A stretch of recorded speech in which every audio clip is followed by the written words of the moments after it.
नमस्ते दोस्तों, welcome to the Python programming series powered by Net guardians.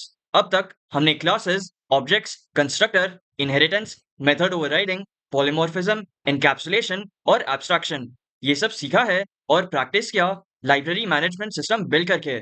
आज हम ये सेशन में ये सारे कंसेप्ट्स एक बार रिवाइज करेंगे। ये रिवीजन के बाद मैं आपको मंथली असेसमेंट टेस्ट प्रोवाइड करूंगा। रिवीजन के बाद आप मंथली असेसमेंट टेस्ट आराम से दे पाएंगे।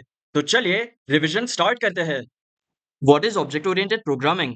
ऑब्जेक्ट ओरिएंटेड प्रोग्रामिंग प्रोग्रामिंग का एक ऐसा तरीका है जिसमें हम कोड को रियल वर्ल्ड ऑब्जेक्ट्स के हिसाब से ऑर्गेनाइज करते हैं, जैसे कि एक कार या स्टूडेंट।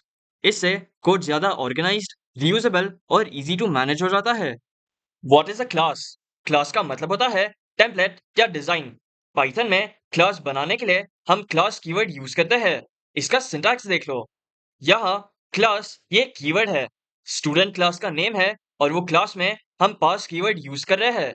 ये सिर्फ एक एम्प्टी ब्लूप्रिंट है, लेकिन स्टूडेंट क्लास में हमें स्टूडेंट के प्रॉपर्टीज भी चाहिए, जैसे स्टूडेंट का नेम, एज, मार्क्स एटसेट्रा और कुछ एक्शंस भी। लेकिन सबसे पहले ऑब्जेक्ट क्रिएशन समझते हैं। What is object instantiation? Object instantiation का सिंपल मतलब है क्लास से ऑब्जेक्ट बनाना। जैसे स्टूडेंट एक डिजाइन था, अब उस डिजाइन से हम एक एक्चुअल स्टूडेंट बनाएंगे। S1 equals student class.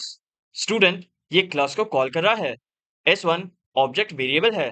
S1 एक ऑब्जेक्ट है स्टूडेंट क्लास का। इस प्रोसेस को हम ऑब्जेक्ट इंस्टेंटिएशन कहते हैं। Adding data two objects. अब ऑब्जेक्ट बना लिया, लेकिन उसमें इंफॉर्मेशन कैसे डालते हैं? हम मैनुअली एट्रीब्यूट्स ऐड कर सकते हैं। For example, S1 dot name equals quotes में Adam, S1 dot age equals 20, S1 dot marks equals 95। अब S1 ये ऑब्जेक्ट के पास ये सब डेटा है। अब ये सब प्रिंट करते हैं।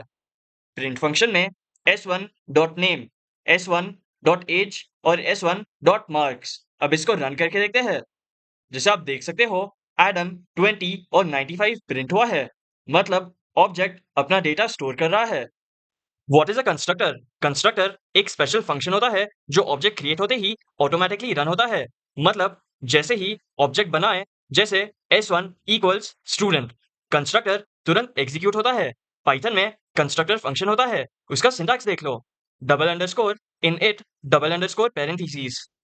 What is an instance attribute? An instance attribute is a variable that belongs to a specific object created from a class. मतलब instance attribute वो होता है जो हर ऑब्जेक्ट का अपना पर्सनल डेटा होता हो। फॉर एग्जाम्पल, स्टूडेंट 1 का नेम एडम और एज 20 है, स्टूडेंट 2 का नेम बॉब और एज 21 है।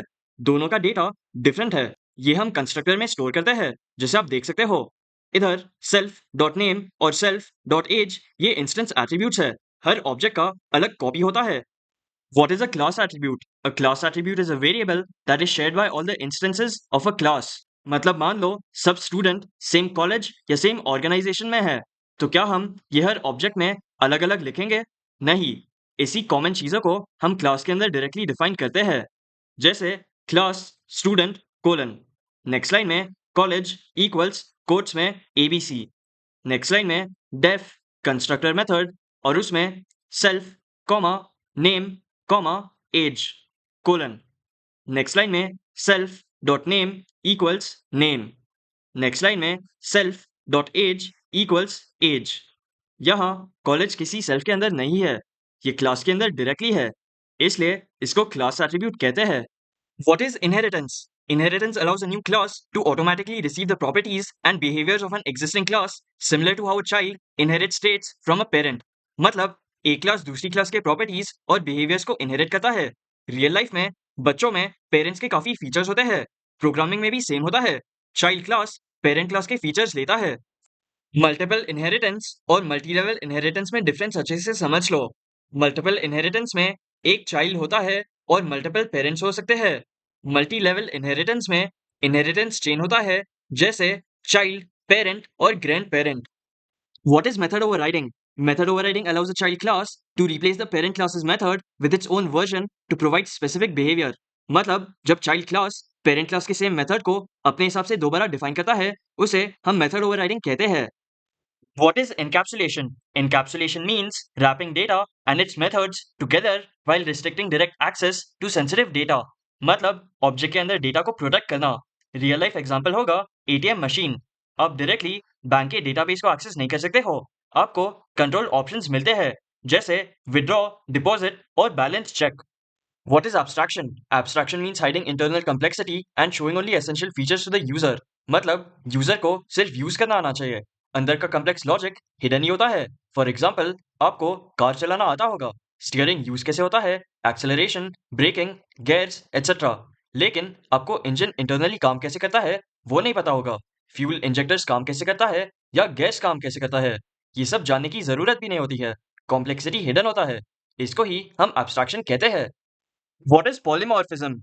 Polymorphism allows a single interface or entity, such as a function or an operator, to behave differently based on the data type or class of the object it is acting upon. It enables one name to represent multiple forms, allowing for more flexible and usable code through mechanisms like method overriding and overloading. Simple words में same method, different name और different behavior. Polymorphism ये word को break down करते हैं. Poly का मतलब होता है many और morph का मतलब होता है forms. One thing, multiple forms. What is access control?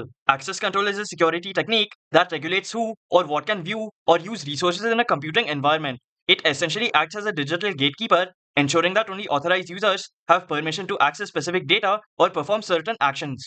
इसको एग्जाम्पल के साथ समझते हैं. सपोज हम एक बैंकिंग सिस्टम बना रहे हैं. हर यूजर के पास user name, account balance, password और पिन ये सब होता ही है. क्या ये सब वेरिएबल्स डायरेक्टली एक्सेसिबल होने चाहिए? बिल्कुल नहीं.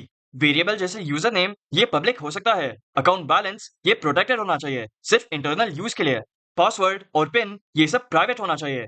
अगर सब कुछ पब्लिकली अवेलेबल होगा तो सिक्योरिटी ब्रीच होगा. इसलिए हमें कंट्रोल एक्सेस चाहिए रहता है.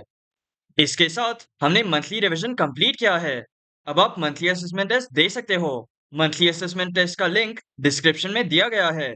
मैं रेकमेंड करूंगा आप ये टेस्ट बिना किसी हेल्प के खुद से सॉल्व करो. ये टेस्ट आपको सिर्फ एक रियलिटी चेक देने के लिए बना है. आपको सच में कौन कौन से टॉपिक्स आते हैं और कौन कौन से टॉपिक्स में प्रैक्टिस की जरूरत है. ये टेस्ट में सारे क्वेश्चंस हमने इस मंथ में जो कुछ भी सीखा है उसमें से ही आएगा, तो टेंशन की कोई बात नहीं. टेस्ट आराम से दो. All the best.